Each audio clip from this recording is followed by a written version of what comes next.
Master એજ્યુકેશનમાં આપ સૌનું સ્વાગત છે. મિત્રો, ટાટની જે મેઇન્સ એક્ઝામ આવે છે 2023ની લેખિત પરીક્ષા, તો જો તેની અંદર તમને આવા કોઈક પ્રકારનો પ્રશ્ન પૂછાઈ જાય પાઠ આયોજન વિશે, તો એના વિશે આજે આપણે વિડીયો બનાવી રહ્યા છીએ કે તમે તે વસ્તુથી, તે બાબતથી, તે વિષયથી જાણકાર હોવ તો તમે પરીક્ષામાં જો કંઈક આવો આપણને પૂછાઈ જાય, ચાન્સીસ ઘણા બધા હોઈ શકે છે અને ઘણા બધા ન પણ હોય, પણ જો આપણે જાણ્યું હોય તો આપણે એને સારી રીતે કમ્પ્લીટ કરી શકીએ છીએ.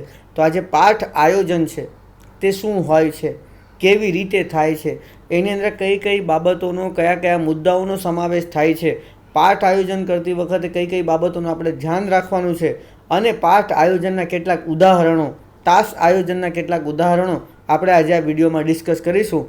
મારું નામ છે માસ્ટર મોહમ્મદ હુસેન. તો મિત્રો, આજે પાઠ આયોજન અને તાસ આયોજન છે તેની સંપૂર્ણ માહિતી માટે આપણે હવે આગળ વધીએ. તો પાઠ આયોજનની સંકલ્પના, સોપાન અને તેના ફાયદા. કે શું છે આ પાઠ આયોજન? તો કોઈ પણ કાર્ય કરતા પહેલાં તેના અંગે પૂર્વ વિચારણા, પૂર્વ એટલે કે પહેલાં વિચારણા કરવામાં આવે તો તે કાર્યમાં અપેક્ષિત પરિણામો પ્રાપ્ત કરી શકાય છે. આ પૂર્વ વિચારણાને આયોજન કહેવામાં આવે છે. પ્લાનિંગ જેને આપણે કહીએ છીએ કે આયોજન આપણે જ્યારે કરીએ તો આયોજન આપણે પહેલાંથી કરી લઈએ છીએ, પછી તે કામ કરવા જઈએ છીએ. આયોજન કેમ કરીએ કે તે કામ સારી રીતે આપણે આગળ વધારી શકીએ અને સારી રીતે સંપૂર્ણ કરી શકીએ. તો બસ શિક્ષણની અંદર પણ આવું જ હોય છે કે જ્યારે તમે પાઠ ભણાવવા જાઓ છો તો એના પહેલાં તમારે કેટલાક પૂર્વ આયોજનો કરવા પડે છે, પૂર્વ વિચારણાઓ કરવી પડે છે અલગ અલગ મુદ્દાઓ વિશે. તો એને જ આપણે પાઠ આયોજન કહીએ છીએ. તો શિક્ષણમાં આયોજન એ એક કાર્યની ઉત્તમ સફળતા માટેની ગુરુ ચાવી છે. કોઈ પણ કાર્ય હોય, આયોજન હોય ને તમારું, તો એના સફળતાના ચાન્સીસ 99% થઈ જાય. શિક્ષણની પ્રક્રિયા સંકુલ અને અત્યંત સૂક્ષ્મ છે. શિક્ષણની અનેક બાબતો સાથે સંકળાયેલી છે, ત્યારે શિક્ષણમાં આયોજનની જરૂરિયાત રહે છે. શિક્ષણમાં પાઠ આયોજન, જેમાં તાસ આયોજન અને એકમ આયોજનનો પણ સમાવેશ થાય છે. જો પાઠ એટલે કે પૂરા પાઠનું આયોજન, તાસ એટલે કે એક તાસમાં, એક લેક્ચરમાં તમે કેટલું ભણાવશો એનું આયોજન, અને એકમ એટલે કે તમે જે એકમ ભણાવવાના હોય તેનું આયોજન. એટલે કે આવા 3 પ્રકારના આયોજન આપણને જોવા મળે છે. હવે પાઠ આયોજનની સંકલ્પના. તો પાઠ આયોજન પાઠની પૂર્વ તૈયારીની એક રૂપરેખા છે. વિષયાંક શીખવવાની કાર્ય પદ્ધતિની સંકલિત શાબ્દિક રૂપરેખા એટલે પાઠ આયોજન. તમે જે શીખવવાનો હોય વિષયાંક, તો તેને માટે તમે કઈ કઈ કાર્ય પદ્ધતિનો ઉપયોગ કરશો, કઈ શૈક્ષણિક પ્રવૃત્તિનો ઉપયોગ કરશો યા પ્રયુક્તિનો ઉપયોગ કરશો, તેને તમે પહેલાંથી જે શાબ્દિક રીતે લખી નાખો, જે રૂપરેખા લખો છો તેને જ પાઠ આયોજન કહેવામાં આવે છે. પાઠ આયોજન માટે તાસ આયોજન, દૈનિક આયોજન અને વ્યક્તિગત આયોજન જેવા પર્યાય શબ્દો વપરાય છે. તો જો આના માટે આ શબ્દો બધા એક જ જેવા છે. પાઠ આયોજન એટલે વર્ગમાં એક તાસ દરમિયાન જે મુદ્દો શીખવવાનો છે તેને શીખવવા માટેની જુદી જુદી તરાહથી કરેલી વિચારણા. વર્ગ શિક્ષણ પહેલાંની શિક્ષક દ્વારા થતી આ ક્રિયાત્મક અવસ્થા છે. એની અંદર તે બધું જ ક્રિયાત્મક વિચારી લે છે અને લખી લે છે, તેને જ પાઠ આયોજન કહેવામાં આવે છે. હવે એની વ્યાખ્યા જોઈએ તો પાઠ આયોજન એટલે શૈક્ષણિક હેતુઓની પ્રાપ્તિ માટે શિક્ષક જે ક્રિયાઓનું આયોજન કરે તેનો આલેખપત્ર, એટલે કે લખેલું હોય આલેખપત્ર, એને જ આપણે પાઠ આયોજન કહીએ છીએ. હવે આની અંદર શૈક્ષણિક હેતુઓ કેવી રીતે લખવા, કેવી રીતે સિદ્ધ કરવા, કઈ બાબતોનું ધ્યાન રાખવું, તે બધું જ આપણે આગળ જોઈશું. આ વ્યાખ્યા બોસિંગે આપી છે. બીજી વ્યાખ્યા છે ભાટિયા અને અરોરાની. તો પાઠ આયોજન એ શિક્ષક દ્વારા થતું વર્ગ વ્યવહારને અમલમાં મૂકવા માટેના કાર્યક્રમ રૂપ પૂર્વદર્શનની રૂપરેખા છે. પૂર્વદર્શન પહેલાંથી જ તે બધું ક્લિયર કરી દેવામાં આવે છે. આગળ છે લેસ્ટર સ્ટેન્ડની વ્યાખ્યા કે પાઠ આયોજન એ વર્ગમાં કાર્ય કરવાની માનસિક અને સાંવેગિક રીતે વિદ્યાર્થીઓ અનુભવ પૂરા પાડવાની શિક્ષકની યોજના છે. હવે પાઠ આયોજનની પૂર્વ શરતો, કેટલીક બાબતો હોય છે જેને આપણે ધ્યાનમાં રાખવાની હોય છે, એને જ પાઠ આયોજનની પૂર્વ શરતો આપણે જોઈએ તો વિષયનું જ્ઞાન, માહિતી, સ્વરૂપ અને વિષય વસ્તુ સંબંધિત કૌશલ્યો પર પ્રભુત્વ હોવું જોઈએ. તમારે જો આ બધી જ બાબતો ધ્યાન રાખવાની જ છે કે જ્યારે તમે કંઈક પણ પ્રકારનો પાઠ શીખવાડતા હો તો પહેલાં તમારે તે વિષયનું જ્ઞાન હોવું જોઈએ, તેના વિશે માહિતી હોવી જોઈએ, તે સ્વરૂપને તમે કેવી રીતે ભણાવશો યા તે સ્વરૂપ જ કયું છે સાહિત્ય પ્રકાર તેના વિશે અને વિષય વસ્તુ સંબંધિત બધા જ કૌશલ્યો વિશે તમને ખબર હોવી જોઈએ, તમારું પ્રભુત્વ હોવું જોઈએ. વિષય વસ્તુની સ્પષ્ટ સમજ માટેના ઉદાહરણો શિક્ષક પાસે હોવા જોઈએ. અને કોઈક બાબત એવી હોય, કોઈ ઘટના એવી હોય, કોઈ પ્રસંગ એવો હોય કે કોઈક વાત એવી લખી હોય, તેને સમજાવવા માટે તમારી પાસે બીજા ઉદાહરણો હોવા જોઈએ. બાળકોના અધ્યયન ક્ષમતા, વૈયક્તિક તફાવત, માનસિક વિકાસ, વય કક્ષા અને અધ્યયનના સિદ્ધાંતોનું જ્ઞાન હોવું જોઈએ. જો આ બધું જ ક્યારે આવે છે? જ્યારે તમે પાઠ આયોજન કરવાની શરૂઆત કરો છો. અને જો પાઠ આયોજન કરવું હોય તો આ બાબતો જરૂરી છે. અધ્યાપનના સિદ્ધાંતો, પ્રવૃત્તિઓ કે પદ્ધતિઓનો જ્ઞાન અને ઉપયોગના કૌશલ્યો અનિવાર્ય ગણાય. શિક્ષણના ધ્યેયો, સામાન્ય હેતુ અને વિશિષ્ટ હેતુ અંગેની વિશદ સ્પષ્ટ સમજ અને તેઓ વચ્ચેનો તફાવતની સમજ પણ હોવી જોઈએ. તમને તમારા સબ્જેક્ટના કોઈ પણ ભાષા વિશે હોય કે કોઈ પણ બીજા સબ્જેક્ટ વિશે હોય, તમને તેના સામાન્ય અને વિશિષ્ટ હેતુઓ ખબર હોવા જોઈએ. જો ગુજરાતીના વિદ્યાર્થીઓ આ વિડીયો જોતા હોય તો આપણે આ જ ચેનલ પર જે ગુજરાતી ભાષાના સામાન્ય અને વિશિષ્ટ હેતુઓ છે તેની એક વિડીયો મૂકી છે, તમે તે જોઈ શકો છો. વિદ્યાર્થીઓના પૂર્વ જ્ઞાનની સ્પષ્ટતા હોય તો તે જે જ્ઞાન આપવાનું છે તેના આયોજનના આધારને વિચારણા થઈ શકે છે. અને તમને વિદ્યાર્થીનું પૂર્વ જ્ઞાન પણ થોડું તમારા વિષયમાં ખબર હોય તો તમે વધારે સારી રીતે તે કામ કરી શકો છો. અધ્યાપનના સાધનો માટે અને તેનો ઉપયોગનું જ્ઞાન તમને હોવું જોઈએ કે કેવી રીતે અધ્યાપનના સાધનોનો ઉપયોગ કરી શકાય છે અને તેનો ઉપયોગ શું. વિષયની સાથે સંકળાયેલા અનુબંધિત વિષયોનું જ્ઞાન પણ તમને હોવું જોઈએ. હવે પાઠ આયોજનનું મહત્ત્વ શું? કેમ પાઠ આયોજન કરવું જોઈએ યા કેમ કરવામાં આવે છે? તો પાઠ આયોજનથી શિક્ષક વર્ગમાં પ્રવેશ કરે તે પહેલાં મુદ્દા વિશે જરૂરી જ્ઞાન, માહિતી, હકીકતો તેમજ પૂર્વ તૈયારી માટે તક મળે છે. જો સૌથી સારું પાસું તેનું એ જ છે કે તમે પૂર્વ તૈયારી કરો છો, એક રિહર્સલ કરો છો, એક પુનરાવર્તન કરો છો કે જેનાથી તમારો પાઠમાં શું આવે છે, કયા કયા મુદ્દા આવે છે તેના વિશે તમને જ્ઞાન, માહિતી અને હકીકતો જાણવા મળે છે. અધ્યાપન માટેના ચોક્કસ સમય, મર્યાદા અને ઉદ્દેશ્યનો પણ ખ્યાલ આવે છે. તમને આઈડિયા આવે છે કે મારો એક પાઠ કેટલા તાસમાં પૂર્ણ થશે, એના વિશે મારે કઈ કઈ મર્યાદાઓ ચોક્કસપણે ધ્યાનમાં રાખવી પડશે અને તેના ઉદ્દેશ્ય શું તેનો પણ તમે ખ્યાલ આવી જાય છે. પાઠ આયોજનની શિક્ષક વર્ગમાં જાય છે ત્યારે વિષય વસ્તુ સંબંધિત કયા કયા શૈક્ષણિક સાધનો, સંદર્ભ ગ્રંથો, ઉદાહરણ, પદ્ધતિ તેમજ પ્રવૃત્તિઓનો ઉપયોગ ક્યારે કેવી રીતે કરવો તેનો પણ ખ્યાલ આવે છે. એટલે આ બધી જ બાબતો પણ શિક્ષકને જાણવા મળે છે જ્યારે તે પાઠ આયોજન કરતો હોય છે. પાઠ આયોજન એ રડાર યંત્ર છે. વર્ગમાં શિક્ષકોને કેવા પ્રશ્નો પૂછવા, નવા જ્ઞાન માટે પ્રેરિત કરવા, કેવા અનુભવો આપવા, પુનરાવર્તન, સ્વાધ્યાય અને મૂલ્યાંકન વગેરે પાઠ આયોજનને પરિણામે સ્પષ્ટ થઈ જાય છે. એટલે આ બધી જ બાબતો જે મૂલ્યાંકન વિશેની છે તે પણ શિક્ષકને ઓલરેડી ખબર પડી જાય છે જ્યારે પાઠ આયોજન કરતો હોય છે. પાઠ આયોજનથી શિક્ષણનું સાતત્ય જળવાય છે. પાઠ આયોજનથી શિક્ષકમાં આત્મવિશ્વાસ અને ભાવિ આયોજન અંગેની શ્રદ્ધા જન્મે છે. જો આ મહત્ત્વનું છે કે એક તો શિક્ષકમાં કોન્ફિડન્સ આવે છે અને સાથે સાથે તે આગળ કેવી રીતે આયોજન કરશે તેના વિશે પણ તેને શ્રદ્ધા કે વિશ્વાસ જન્મે છે. પાઠ આયોજનથી અનુબંધની શક્યતા વધે છે. પૂર્વ આયોજન વિના અનુબંધની શક્યતા ઓછી થઈ જાય છે. પાઠ આયોજન શિક્ષકને રોજ નવા વિચારો, પ્રયોગ, અનુભવ તેમજ નવી પરિસ્થિતિને તેઓને કારણે અભ્યાસની ટેવ વિકસે છે. પાઠ આયોજનથી શિક્ષકના સમય, શક્તિ અને શ્રમમાં બચાવ થાય છે. જો આ મહત્ત્વનું જ છે કારણ કે ઘણી બધું તમારો સમય બચી જાય છે કે જે વેસ્ટેજ સમય જતો હોય, સાથે સાથે શક્તિનો પણ બચાવ થાય છે કારણ કે તમે અલગ અલગ પ્રયુક્તિઓ દ્વારા પણ પાઠને ભણાવવાનું તૈયાર કરી નાખો છો. પાઠ આયોજનથી શિક્ષણ અવ્યવસ્થિત થતું અટકી જાય છે. પાઠ આયોજનથી અધ્યયન, અધ્યાપન સરળ અને સમૃદ્ધ અને સફળ તેમજ અસરકારક બને છે. હવે મહત્વનો ટોપિક છે પાઠ આયોજનના સોપાનો. તો આપણા ભારત દેશમાં અને બીજા દેશોમાં પણ આજે હર્બર્ટની 5 પદીવાળી પ્રણાલી છે તે વિશ્વ સ્તરીય સ્વીકાર થયો છે અને તે અનુસાર પાઠ આયોજનના સોપાનો આપણે જાણીએ. તો હવે આજે આ હર્બર્ટની જે પાઠ આયોજનની પદ્ધતિ છે તેના અનુસાર આપણે જોઈએ તો એના સોપાનોમાં પહેલું સોપાન આવે છે હેતુઓ.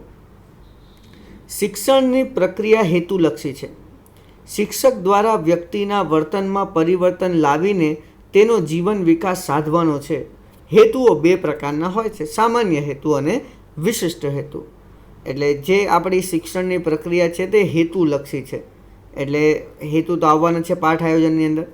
સામાન્ય હેતુઓ ખૂબ જ લાંબા ગાળે સિદ્ધ થાય છે. તે એક બે તાસમાં પૂરા નથી થતા, લાંબા ગાળે પૂરા થાય છે. એક જ તાસમાં પૂર્ણ થાય તેવા વિશિષ્ટ હેતુઓ રાખવા, જેથી પાઠ આયોજન નોંધમાં વિદ્યાર્થીઓએ વિશિષ્ટ હેતુ નક્કી કરવામાં અને લખવામાં ખાસ કાળજી રાખવાની છે. જો હવે લાંબા ગાળે તો સામાન્ય હેતુ જ સિદ્ધ થાય છે, પરંતુ જ્યારે આપણે પાઠ આયોજન કરતા હોઈએ ત્યારે વિશિષ્ટ હેતુઓને વધારે ધ્યાનમાં રાખવા જોઈએ, કારણ કે તે 1-2 તાસમાં પૂર્ણ થઈ શકે છે. હવે વિશિષ્ટ હેતુઓની શું વિશેષતા છે? તો સમય મર્યાદામાં સિદ્ધ થઈ શકે તેવા હોવા જોઈએ, અપેક્ષિત વર્તન પરિવર્તનની ભાષામાં લખાયેલા હોવા જોઈએ, પાઠના વિષય વસ્તુના સાથે સંબંધિત હોવા જોઈએ. એવું નથી કે ભાઈ તમે વિષય વસ્તુ કંઈક જુદું છે ને તેનો જે વિશિષ્ટ હેતુ છે કંઈક જુદો લખી નાખ્યો છે, એવું ન હોવું જોઈએ.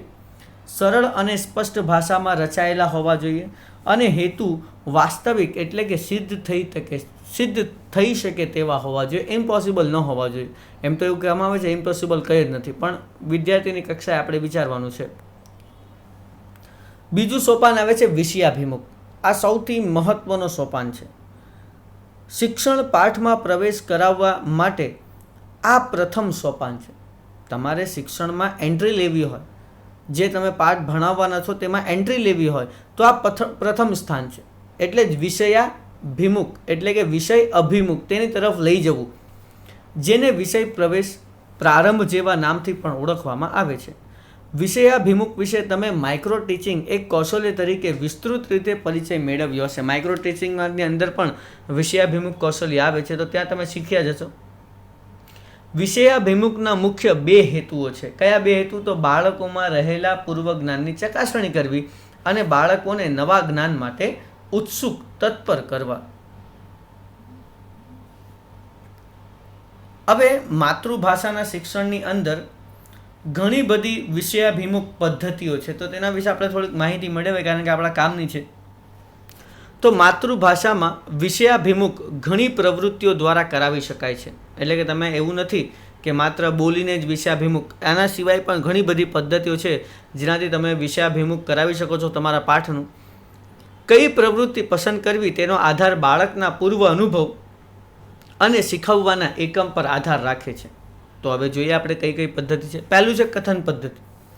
તો શીખવવાના વિષય વસ્તુ જેવા ભાવ લાગણી ધરાવતું અન્ય વિષય વસ્તુ કે જે વિદ્યાર્થીના અનુભવ ક્ષેત્રને હોય તો તેનું કથન કરી વિષયાભિમુખ કરાવવામાં આવે છે. ખાસ ધ્યાનમાં એ રાખવાનું કે જૂનું અને નવું વિષય વસ્તુ સમાન ભાવ ધરાવતું હોવું જોઈએ. એટલે આ મહત્વની બાબત છે કે કથનની અંદર તમારે સમાન ભાવવાળું જે વિષય વસ્તુ હોય તે પસંદ કરવું. બીજી પદ્ધતિ છે પ્રશ્નોત્તરી પદ્ધતિ, કે શીખવવાના વિષય વસ્તુને ધ્યાનમાં રાખીને તેના જેવા પૂર્વ જ્ઞાનની ચકાસણી કરવા માટે તમારે પ્રશ્નોત્તરીનું આયોજન તમે કરી શકો છો. ત્રીજું છે ચિત્ર દર્શન. તો આ પ્રવૃત્તિમાં વિદ્યાર્થીઓને ચિત્ર બતાવીને પ્રશ્નો પૂછવામાં આવે છે. કોઈ પિક્ચર હોય તેને બતાવો અને પછી તેની પરથી પ્રશ્ન જાણીને તમે તમારા જે કંઈ પણ વિષય વસ્તુ છે તેની ઉપર પહોંચી શકો છો.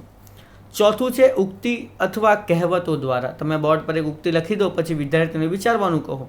વિષય વસ્તુને અનુરૂપ કે વિરોધી ભાવ દર્શાવતી ઉક્તિ કે કહેવત દ્વારા વિષયાભિમુખ કરી શકાય છે. નકશા દ્વારા. તો કેટલાક પાઠ પ્રવાસને લગતા હોય છે, ભૌગોલિક વર્ણન ધરાવતા હોય છે, તો તેવા પાઠનું વિષયાભિમુખ નકશા દ્વારા કરાવી શકાય છે. જેમ કે તમે જે કંઈક સરસ મજાનો એક પાઠ છે સાગરકાંઠાનો પ્રવાસ ધોરણ 6ની અંદર, તો જો મારે એ પાઠનું જે વિષયાભિમુખ કરાવવું હોય તો હું નકશાનો ઉપયોગ કરી શકું છું. નર્મદા મૈયા એક પાઠ છે, તેના માટે પણ આપણે આનો ઉપયોગ કરી શકીએ છીએ.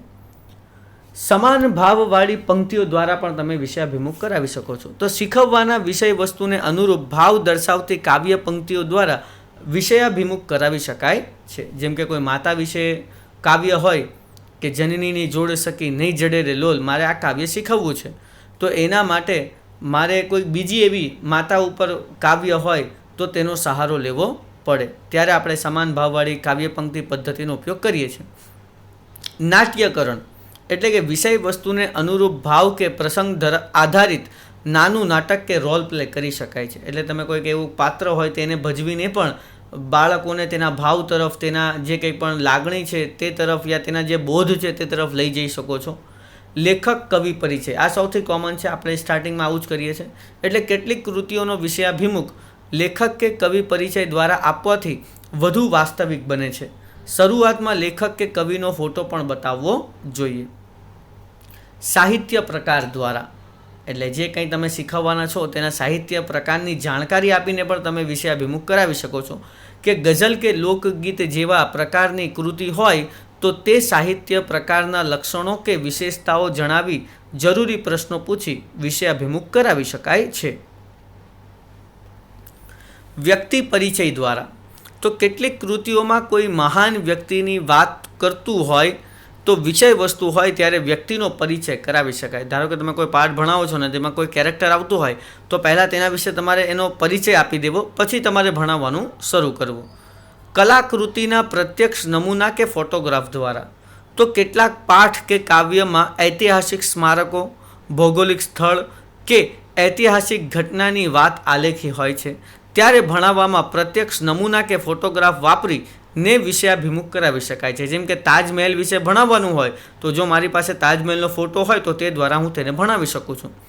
સાહિત્ય કૃતિનું દર્શન વિષય વસ્તુની કેટલીક કૃતિઓ અન્ય કોઈ પુસ્તકમાંથી પસંદ કરેલ હોય છે.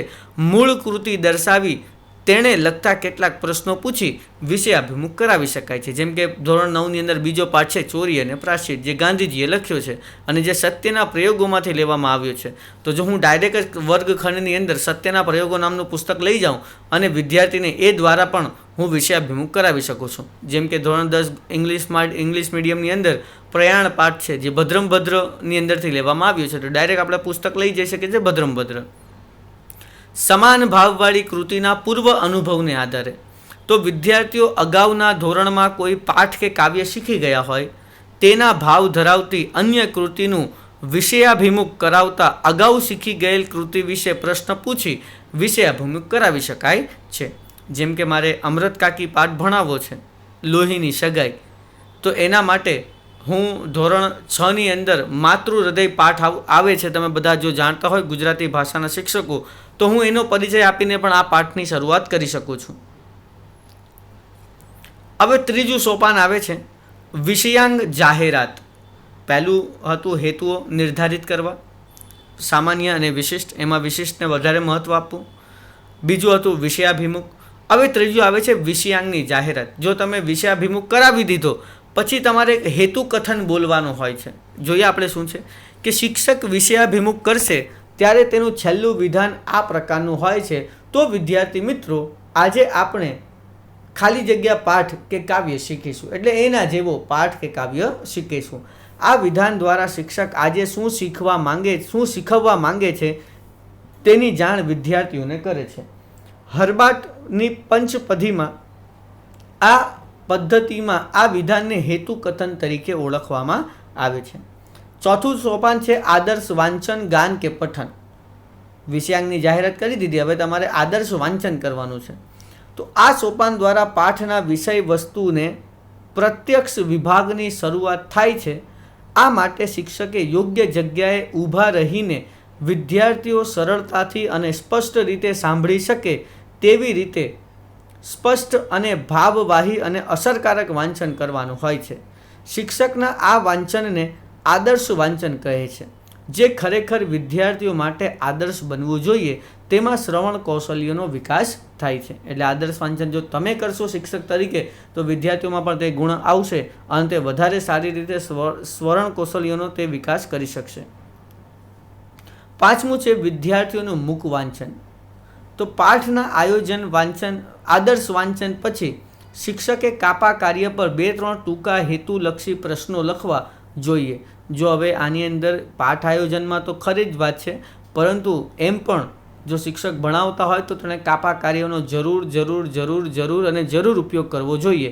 તો કાપા કાર્ય પર 2-3 હેતુલક્ષી પ્રશ્નો લખીને પછી વિદ્યાર્થીઓનું ધ્યાન તેની તરફ દોરવું, જેને ધ્યાનમાં રાખીને વિદ્યાર્થીઓને મુખ વાંચન કરવાનું કહ્યું. મુખ વાંચન એટલે કે મનમાં તે લોકો વાંચતા રહે તેવી રીતે તેમને કરવાના હોય. અહીં વિદ્યાર્થીઓ યોગ્ય રીતે મુખ વાંચન કરે તે માટે શિક્ષક ધ્યાનમાં રાખવાનું હોય છે. મુખ વાંચન પૂર્ણ થયા પછી હેતુ પ્રશ્નોના જવાબ માંગવાના હોય.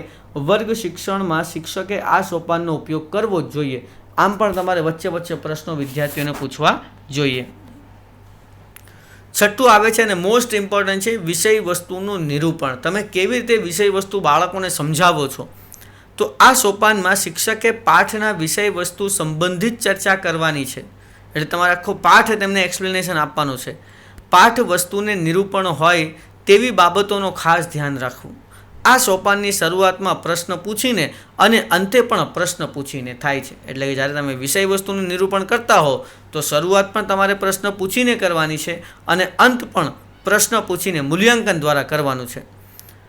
આ સોપાનમાં શિક્ષકે વિવિધ પ્રશ્નો પૂછીને બાળકોમાં ભાષાના 4 કૌશલ્યોનો વિકાસ કરવાનો હોય છે. પાઠમાં આવતા વિષય વસ્તુથી વિદ્યાર્થીઓ કેટલા અંશે સમજ પ્રાપ્ત કરી તે અંગે શિક્ષકે પ્રશ્નો પૂછવાના હોય છે. પાઠમાં આવતા વિષય વસ્તુથી વિદ્યાર્થીઓ કેટલા અંશે સમજ પ્રાપ્ત કરી શકે તે માટે શિક્ષકે પ્રશ્નો પૂછવાના હોય છે. આ માટે પાઠ્યપુસ્તકની માહિતીને લગતા સીધા જ પ્રશ્નો પૂછી શકાય. માતૃભાષાના પાઠ્યક્રમમાં સમાવિષ્ટ કૃતિમાં કેટલાક શબ્દો પણ એવા હોય છે જેનાથી વિદ્યાર્થીઓ પરિચિત નથી. આવા શબ્દો અને સંકલ્પનાથી વિદ્યાર્થીઓને પરિચિત કરવાના છે. ઘણીવાર શિક્ષક આવા શબ્દોનો અર્થ જાતે જ આપી દે છે કે કાપા કાર્ય પર લખી દે છે, જે યોગ્ય નથી.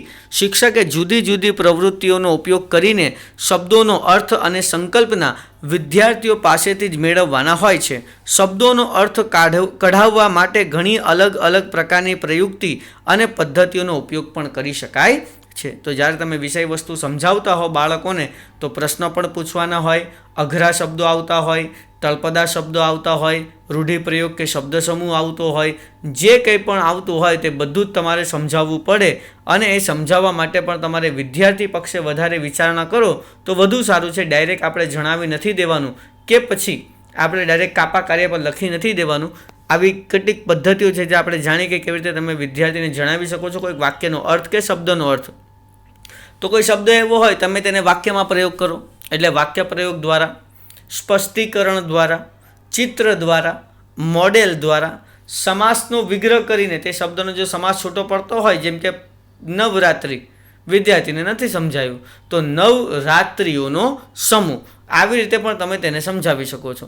સંધિ છૂટી પાડીને, શબ્દની સમજૂતી આપીને, વિરોધી શબ્દ આપીને કે સમાનાર્થી શબ્દ આપીને તમે જે અઘરા શબ્દો છે તેને વિદ્યાર્થી સુધી પહોંચાડી શકો છો.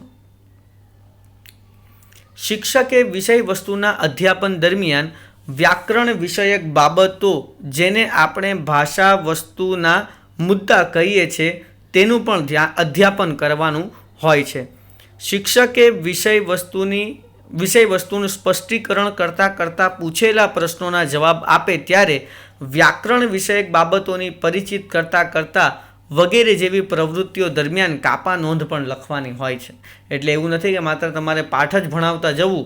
જો એ પાઠની અંદર એવું કોઈ વાક્ય હોય કે અચાનક ફૂલો સુંદર દેખાવા લાગ્યા, તો આ અચાનક ફૂલો સુંદર દેખાવા લાગ્યા, તો ફૂલો કેવા દેખાવા લાગ્યા બાળકો?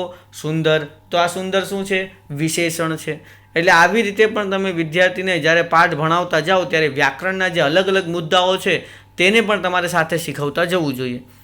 શિક્ષકે આદર્શ વાંચન કે ગાન કર્યા પછી જરૂર પડે તો વિષય વસ્તુના નિરૂપણમાં કોઈ ચોક્કસ વાક્ય કે પંક્તિનું પુનઃ વાંચન કરી શકે છે. અને એવું નહીં કે એકવાર તમે વાંચી નાખ્યું, વિદ્યાર્થીને સમજાવી દીધું તો તમારે તેનું પુનઃ વાંચન ન કરવું જોઈએ. ઘણીવાર વિદ્યાર્થીને ન પણ સમજાય તો તમે એને ફરીથી પૂછો કે ભાઈ તમને કંઈ નથી સમજાવ્યું તો મને પૂછો. એટલે તમારે પુનઃ વાંચન કરી લેવું જોઈએ. 7મું કૌશલ્ય કે સોપાન છે વિદ્યાર્થીઓનું વાંચન. તો નિરૂપણ પછી પણ વિદ્યાર્થીઓ પાસે મુખ વાંચન કે મુખ વાંચન કરાવે છે, જેના કારણે શીખેલી વસ્તુ દ્રઢ થાય છે અને વિદ્યાર્થીઓનું વાંચન કૌશલ્ય વિકસે છે. 8મું સોપાન આવે છે મૂલ્યાંકન. આ સોપાન દ્વારા, અહીંયા સ્વપ્ન લખ્યું છે પણ આપણે સોપાન લેવાનું છે, ભૂલ આવે છે જોડણીની. આ સોપાન દ્વારા શિક્ષકે પોતે કરેલા કાર્યોનું અને વિદ્યાર્થીના વર્તન કેટલા અંશે પરિવર્તન આવ્યું તે નક્કી કરેલા હોય હેતુને આધારે ચકાસવાનું હોય છે. મૂલ્યાંકન દ્વારા નિદાન થશે અને થયેલા નિદાનને આધારે જરૂરી ઉપચાર પણ કરાશે. તો હવે મૂલ્યાંકન માટે આપણે કયા પ્રકારની રીતોનો ઉપયોગ કરી શકીએ છીએ? તો પ્રશ્નો પૂછીને, ચર્ચા દ્વારા, પ્રવૃત્તિ દ્વારા, કાવ્ય ગાન દ્વારા, હેતુલક્ષી કસોટી આપીને, લેખિત કસોટી દ્વારા, અવલોકન દ્વારા, કથન કે વર્ણન કરાવીને, પ્રશ્નોના જવાબ લખવાનું જણાવીને. એટલે આવી રીતે તમે વિદ્યાર્થીઓને જણાવી શકો છો, મૂલ્યાંકન તેમનું કરી શકો છો. 9મું આવે છે સ્વાધ્યાય. સ્વાધ્યાય આપવાનો હેતુ એ છે કે વિદ્યાર્થીઓ મેળવેલા જ્ઞાનને દ્રઢ કરે અને તેનો વ્યવહારિક ઉપયોગ કરે. આથી પાઠના હેતુઓ અને વિષય વસ્તુને ધ્યાનમાં રાખીને સ્વાધ્યાય આપવું જોઈએ. સ્વાધ્યાય પણ વધુ લાંબુ પણ હોઈ શકે છે અને ટૂંકું પણ હોઈ શકે છે, પણ આપણે ધ્યાન એટલું રાખવું કે બાળકને સ્વાધ્યાયને દ્વારા અલગ અલગ પ્રકારની માહિતી મળે એવું વ્યાકરણ તમારે આપવું. બાળકને કંટાળો ન આવે, તે નિરસ ન થઈ જાય તેવું એને જરાય પણ સ્વાધ્યાય આપવું નહીં. 10મું છે સોપાન કાળા પાટિયાનું કાર્ય. એટલે આની અંદર આવશે કે કાપા એ શિક્ષકનો અરીસો છે. જો કોઈ શિક્ષકને તમારે ઓળખવો હોય કે શિક્ષક કેવો છે તો તેનું તમે કાપા કાર્ય ચેક કરો. કયું કાર્ય કેવી રીતે કરી રહ્યો છે તેની જાણ તેના કાપા કાર્યથી થઈ જાય છે. અધ્યાપન દરમિયાન યોગ્ય સમયે યોગ્ય ક્રમમાં સુંદર અને સ્પષ્ટ અક્ષરે મુદ્દાસર કાપા નોંધ થવી જોઈએ.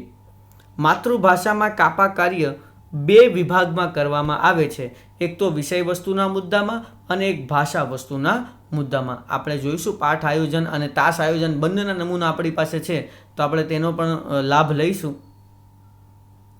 હવે આવે છે આદર્શ પાઠ આયોજનના લક્ષણો કયા કયા. કોને આદર્શ પાઠ આયોજન કહેવાય? તો એમાં પહેલું છે શિક્ષણના ઉદ્દેશ્યો પર આધારિત હોય છે તે. બીજું સહાયક સાધન અને સામગ્રીનો ઉપયોગ થતો હોય તેની અંદર. ત્રીજું વિદ્યાર્થીઓના પૂર્વજ્ઞાન આધારિત આયોજન કરેલું હોય. ચોથું પાઠ યોજનાના સોપાનોનું વિભાજન, એટલે કે આદર્શ પાઠ આયોજનના મુખ્ય 3 ચરણ જ્ઞાન, કૌશલ્ય અને રસાનુભૂતિ પાઠ, આ 3નો સમાવેશ થયેલો હોવો જોઈએ. 5મું છે સરળ ભાષા. 6મું છે સમન્વય, બીજા જે સબ્જેક્ટ છે તેનો પણ સમન્વય થતો હોય. 7મું શ્યામ, અહીંયા પલક લખ્યું છે પણ ફલક એટલે કે કાપા કાર્યનો યોગ્ય ઉપયોગ થયેલો હોય. સમયનો ખ્યાલ, સમયની મર્યાદા જળવાઈ રહે. ગૃહ કાર્ય બરાબર આપેલું હોય. સ્મૃતિથી ચિંતનાત્મક સ્તર પ્રમાણે સંકેતો એટલે કે પ્રશ્નો આવી રીતે પૂછાતા હોય.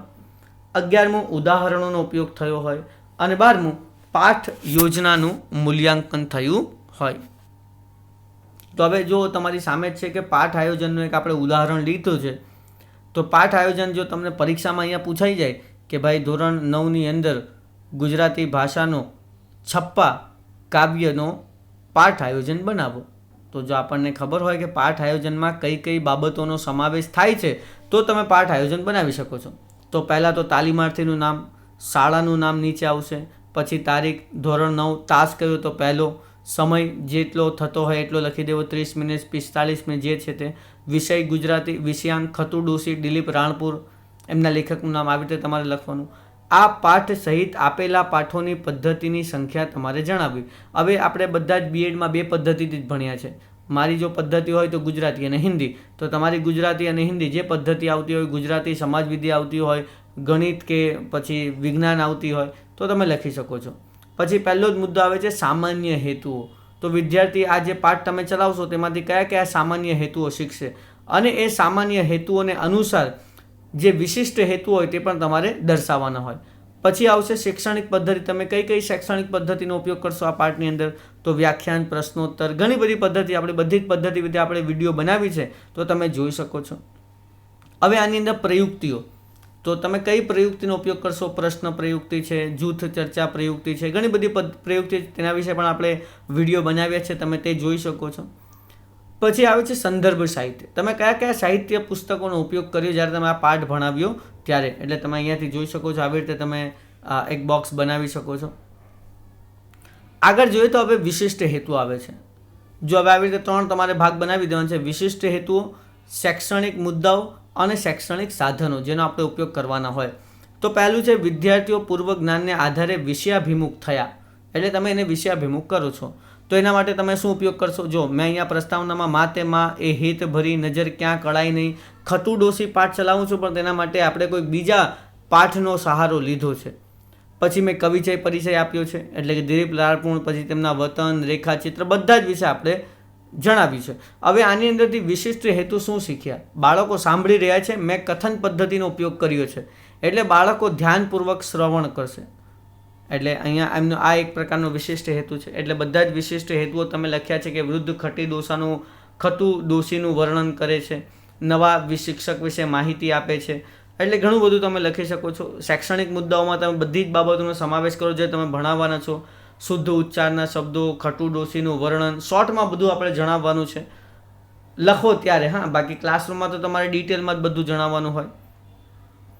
અને શૈક્ષણિક સાધનોમાં તમે એક્ઝેક્ટ કઈ કઈ બાબતોનો ઉપયોગ કરવાના છો. ધારો કે હું ખટુ ડોશીનું વર્ણન કરીશ ત્યારે રોલ પ્લે કરીશ, તો તમે આવી રીતે પણ રોલ પ્લે શૈક્ષણિક સાધનનો ઉપયોગ કર્યો હોય તો એવા કોઈક બ્લેકબોર્ડ હોય કે કંઈક એવું સાધન હોય કે કંઈક પણ તમે પદ્ધતિનો ઉપયોગ કર્યો હોય તો તમારે અહીંયા દર્શાવવાનું રહે છે. આગળ આવે છે કૃષ્ણ ફલકની નોંધ. કૃષ્ણ ફલક એટલે કે કાળું પાટિયું. જો હવે કાળા પાટિયા પર આટલું એકદમ પરફેક્ટ લખેલું હોવું જોઈએ. એટલે પહેલાં તો ધોરણ લખો. ઘણા લોકો તો ધોરણ શું, એમનો વિષય શું, કયા પાઠ ભણાવવાના છે તે પણ લખતા નથી. તો એને આપણે કંઈક બરાબર ન કહેવાય. એટલે અહીંયા પણ તમારે એક ખાસ ધ્યાન રાખવું કે જ્યારે તમે વર્ગમાં જાઓ તો ધોરણ, વિષય અને વિષયાંક તો લખવો અને લખવો. તારીખ તો ઓલરેડી ખૂણામાં લખેલી જ હોય છે, પણ જો તમારે લખવી તો તમે લખી શકો છો. પછી જ્યારે તમે પાઠ ભણાવતા હોવ તો જે અઘરા શબ્દો આવતા હોય તેનું જરાક તમારે બોર્ડની ઉપર ફરીને તેના અર્થ સાથે લખી દેવા. અને સાથે સાથે જે કંઈક પણ તમારો વિષય વસ્તુના મુદ્દાઓ છે તે પણ તમારે લખવાના હોય. હવે નીચે તો નિરીક્ષણ, નોંધ છે અને સ્વાધ્યાય છે. તો સ્વાધ્યાય તમે જોઈ શકો છો. આ હતું પાઠ આયોજન. હવે આ જે પાઠ આયોજન છે તેની અંદર આગળની બાબતો આપણે જોઈએ તો આવી રીતે તમે બધી જ શિક્ષકની પ્રવૃત્તિ કઈ છે, વિદ્યાર્થીની પ્રવૃત્તિ કઈ, અને તમે છેલ્લે મૂલ્યાંકન કેવી રીતે કર્યું. એટલે આટલી બાબતો તમારે બરાબર જોઈ લેવી કે આવી રીતે તમારે આખું જે પાઠ આયોજન હોય તે તૈયાર કરવાનો હોય છે. હવે જોઈએ તાસ આયોજન. જો આ પણ પાઠ આયોજન જેવું જ હોય છે, પરંતુ આમાં તમે તાસના રિલેટેડ જશો કે આ તમારો, જો અહીંયા તમે જોઈ શકો છો કે મેં એકમ આક્કા લીધો છે અને તાસ મારો પહેલો છે. એટલે પહેલા તાસમાં મેં શું કરીશ તો તમે જોઈ લો, આખું ફોર્મેટ ધ્યાન રાખી લેજો કે તાલીમાર્થીનું નામ, શાળાનું નામ, રોલ નંબર જે કંઈ પણ છે તે તમારી પદ્ધતિઓ, 2 પદ્ધતિઓ લખી દો. ગુજરાતી, સામાજિક. ગુજરાતીની અંદર કયો તાસ તો ભાઈ પહેલો તાસ, સમય કેટલી 35 મિનિટ, તારીખ કઈ, બંને પદ્ધતિના જે પાઠ છે તેનો સરવાળો. અત્યારે આનું કોઈ કામ નથી. સંદર્ભ સાહિત્યનો એક આખું કોલમ બનાવી દો. તમે કયા કયા શૈક્ષણિક સામગ્રીનો ઉપયોગ કરો છો, એકમ માટે તમે શું પૂર્વ જ્ઞાન ધરાવો છો, વિદ્યાર્થી માટે તમે સામાન્ય હેતુ કયો કર્યો છે અને સામાન્ય હેતુ પરથી તમે વિશિષ્ટ હેતુ કયો તૈયાર કર્યો છે તે પણ તમારે ખાસ ધ્યાન રાખવું. એની આગળ આપણે જોઈએ તો હવે વિષયાભિમુખ આવે છે. તો વિષયાભિમુખની અંદર તમે કયો વિશિષ્ટ હેતુ છે જે બાળકોનો સિદ્ધ થાય છે અને તેના માટે તમે કયા શૈક્ષણિક મુદ્દાઓનો સમાવેશ કર્યો છે. મેં આખા પાઠ માટે ગાંધીજી, ઝવેરચંદ મેઘાણી, કનૈયાલાલ મુનશી, કાકા સાહેબ કાલેલકર, સવાઈ ગુજરાતી, આ બધી જ બાબતોનો આપણે વિદ્યાર્થી સાથે ડિસ્કશન કરીશું. એટલે એમનો વિષયાભિમુખ થશે. પછી હું હેતુ કથન જણાવીશ કે ચાલો વિદ્યાર્થી મિત્રો, હવે આજે આપણે જે આપણે જ્ઞાન મેળવ્યું છે પૂર્વ જ્ઞાન આધારિત, તેના આધારિત આપણે આના જેવા ભાવવાળો એક બીજો પાઠ ભણીશું. એટલે આવું હેતુ કથન કહીને હું સીધા જ જે લેખક પરિચય હોય તે લેખક પરિચય આપવાનું શરૂ કરીશ. હેતુ કથન આપ્યા પછી તમારે લેખક પરિચય આપવાનો હોય. જ્યારે તમે લેખક પરિચય આપતા હોય ત્યારે પણ તમારે ધ્યાન રાખવું કે બાળકોને કોઈને કોઈ પ્રકારનો વિશિષ્ટ હેતુ કેળવાય તેનું ખાસ ધ્યાન તમારે રાખવું. તેના પછી આપણે આગળ જોઈએ તો શિક્ષકે જે નોંધ કરવાની છે, એટલે કે તેણે જેટલું કાર્ય હવે વર્ગમાં વિષય વસ્તુ નિરૂપણ આપવાનું છે તે વિષય વસ્તુ નિરૂપણની અંદર પણ કેટલીક બાબતોનો સમાવેશ થાય છે. તે બાબતોનો ખાસ ધ્યાન રાખવું. તમે અહીંયા એક્ઝામ્પલમાં જોઈ શકો છો, આપણે મૂક્યો છે ફોટો, અને તેની આગળ તમે જોશો તો હવે જે સ્પષ્ટીકરણ છે તે હેતુ આવે છે અને તેના પછી સ્વાધ્યાયવાળો હેતુ આવે છે. આની અંદર ખાસ ધ્યાન રાખવું, વિશિષ્ટ હેતુ તો હોવા જ જોઈએ અને સાથે સાથે તમે કયા કયા શૈક્ષણિક સાધનોનો ઉપયોગ કર્યો છે, શૈક્ષણિક પદ્ધતિઓનો ઉપયોગ કર્યો છે તે મુદ્દાઓને પણ આપણે એક બાજુએ લખવાનું છે. તેની અંદર આવતા જે કંઈ પણ મુદ્દાઓ છે તે પણ આપણે ધ્યાન રાખવાના રહેશે. અને સાથે સાથે મૂલ્યાંકન માટે તમારે કયા પ્રકારની કસોટી લેવાની છે તેનું પણ ખાસ ધ્યાન રાખવું. આગળ જોઈએ તો આપણે ફરીથી એ જ બાબતો આવે છે કે તમે કેટલું ભણાવો છો તે ભણાવવાની પર વિષય વસ્તુ અને સાથે સાથે જો તમે કોઈક પ્રશ્ન પૂછ્યા હોય તો તે પ્રશ્નો પણ તમારે જો અહીંયા દેખાય છે શિક્ષક પ્રવૃત્તિની અંદર. વિદ્યાર્થી પ્રવૃત્તિમાં શું થયું તો વિદ્યાર્થી શાંતિથી સાંભળે છે, પ્રશ્નોના જવાબ આપે છે. આ બધી જ બાબતો તમારે સારી રીતે મેન્શન કરવાની હોય જ્યારે તમે પાઠ આયોજન બનાવતા હોવ ત્યારે. આની ઉપર આપણે મોટું ડિટેલ વિડીયો બનાવીશું ત્યારે આના વિશે આપણે ડિટેલમાં વાત કરીશું.